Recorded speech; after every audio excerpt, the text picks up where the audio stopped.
දැන් ඕනට කියන කෝල් එකක් කරන් බැංකුවට යන්න කියලා කාඩ් එක චෙක් කරගන්න වෙනව ඕනේ. ඔව්. හෙලෝ. ඔව් සර් එහෙනම්.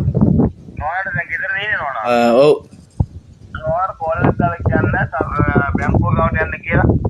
සර් මං කියන්න. හරි. ඔව් වෙන මොකුත් කියන්න එපා බැංකුව ගාවට යන්න කියලා විතරක් කියන්න. මොකද කාඩ් එක අපි චෙක් කරලා දෙනකන් ලයින් එකේ ඉන්න ඕනේ ඒකයි. හෙලෝ. ඔව් සර් එහෙනම්. නෝනට අමුතමක් ලබා ගන්න අයාට බැංකුවට යන්න කොච්චර වෙලා කියලා ලංකා බැංකුවට යන්න. එයාට නම් විනාඩි 15ක් 20ක් දැන්. ඔව් කෝල් එක ගන්න. හෙලෝ. මේ ඔයාලා බැංකුව ළඟට යන්න බෑද? ලංකා බැංකුව ළඟට යන්නකෝ මේ අර මේ මොඩල් එකෙන්. හෙලෝ. ඔව් සර්. ඒ මොකුත් කියන්න බෑ බැංකුවට යන්න කියලා මාත්‍යා. ඔයා බැංකුව ළඟට යන්නකෝ. ඔව් බැංකුව ළඟට යන්න බැංකුව ළඟට යන්නකෝ. බයික් යන බැංකුව ළඟට ටක් ගාලා. එතෙන් යන්නකෝ මං එතෙන් එන්න. කාඩ් එකයි මම මේක අරන් යන්න. ඔතන. ඔව් ටක් ගාලා යන්න.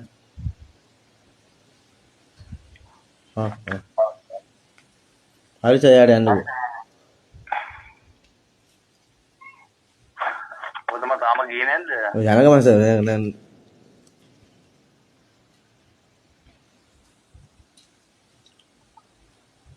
මේ කට් කරමු.